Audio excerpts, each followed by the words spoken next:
Constitution. Now, however, when it comes to decision-making in judicial cases, we still retain our confidentiality up to the time we make a decision. Once we make a decision, we post it online, and you can see there who voted for what, who dissented, who concurred, and the names of the justices are there.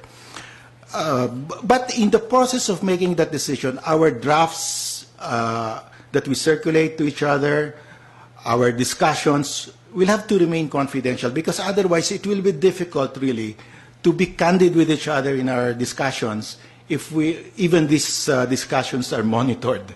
But I think that is followed all over the world. The discussions of collegial courts remain confidential. But once the case is decided, we allow, even once the case is terminated, the public to access the records, because these are public documents. Thank you. Mr. Chair, I just have two more points. With respect to allowances of judges, lower court judges, and I believe even the justices, you stated in your speech that you would allow this, except that it would be to a common fund. What have you developed a policy to be adopted in the distribution of this from this common fund to the judges and justices from the LGUs? Well, I have discussed that already, and my proposal was we will adopt a common fund, just like in Cebu, where the government, the LGU, will contribute directly to the Supreme Court, and it's the Supreme Court that will give this to these judges stationed in that area. Actually, this was a proposal about 3 years ago by then Mayor, now Vice President Binay, because he said, I don't want to be bothered giving funds to the judges. I want to give it to the Supreme Court. And it was actually his idea. So I think even the local government officials want to do this. So we will work on this by talking to everybody, and we'll have a template agreement for everybody to sign. For my final question, this is with respect to the JBC. I fully subscribe to your suggestion that the JBC must give greater weight to the decisions of applicants who seek promotion in the judiciary. And as a rule, I make it a point to read something or anything that they have actually written when they apply and before they're interviewed.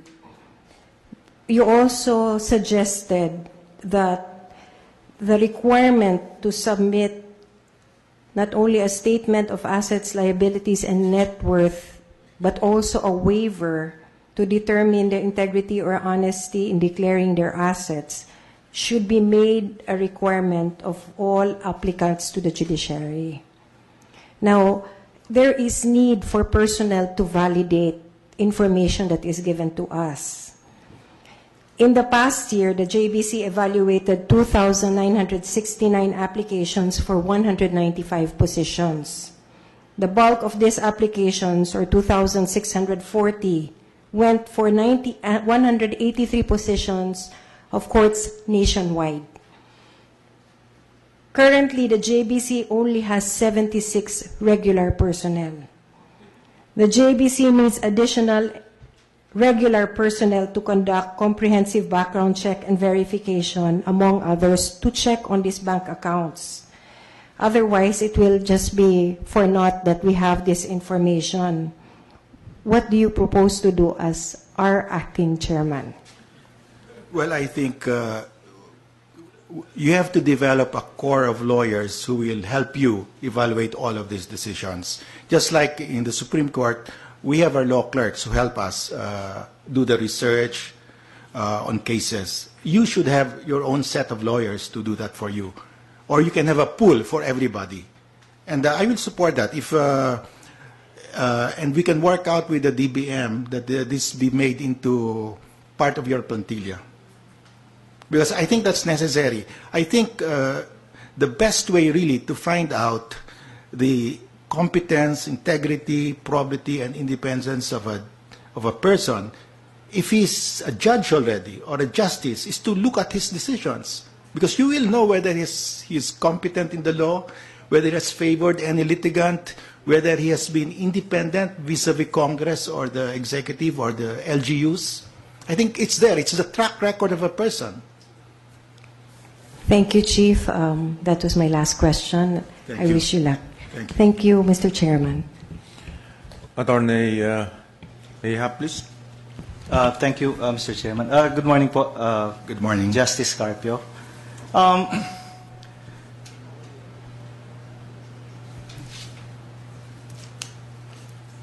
Alam po ninyo, I have been asked before about my thoughts on the impeachment, that went on, and I mentioned that I think the impeachment was not only against the former Chief Justice Corona, but was an outburst of the frustrations, no, of the public with the judiciary.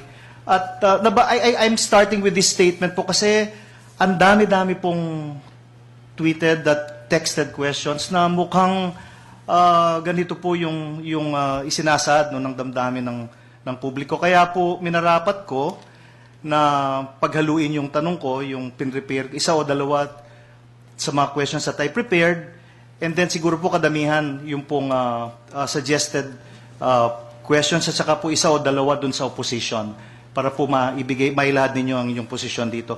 The first question po that I have in mind is, what was it like for you during the entire episode of the impeachment trial? Well, like everybody else, I was following it. But, it was weird because in the court itself, we hardly discussed it. We did not discuss it in division meetings or even in the bank. Why? Well, I said it's weird. That's how it happened. I would discuss it with my staff, but with the justices, we didn't discuss it, as far as I'm concerned.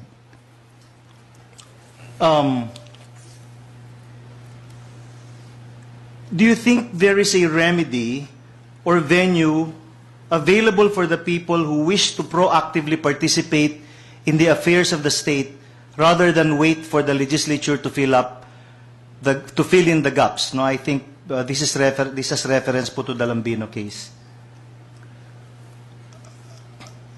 Is a question regarding the people's right to amend the Constitution. Opo, I would take it to mean that po. Well, the People's Initiative provision is there in the Constitution. It's a constitutional right of the people. And I think the people should exercise this right. But in exercising this right, the people should not be fooled into just signing something that they don't know. The People's Initiative started in the United States, in several states there, and they have developed abundant jurisprudence which says if somebody goes to you and asks you to sign a People's Initiative without showing you the actual provisions that they want, then that is fraudulent. You have to show them beforehand the actual provisions that they want to be written into the Constitution before they ask you to sign. And that is a well-settled jurisprudence in the years. That's why in my decision in Lambino, I said, and I asked Ms. Attorney Lambino during the oral arguments, did you show everybody who signed these documents, these sheets, did you show them the actual provisions that you wanted to be written into the Constitution? And he couldn't answer me. He said they printed a couple of maybe 100,000 copies of the changes to the Constitution, but they did not attach it to all of the sheets. So not all of the those who signed knew what they were signing. And for me, to change the Constitution in that process is bad. And it's not allowed because for the people must directly propose the amendment, which means that they must know what they are proposing. Either they write the amendments themselves or they concur to these amendments, which means that they were shown copies of the amendments. Siguro pa babasahin ko itong mga tanong in group, no? Justice Carpio, paano mo ipapakita sa mga taong mahihirap na kasama kanila sa kanilang laban sa korupsyon? Isa pa po. Ano po ang hakbang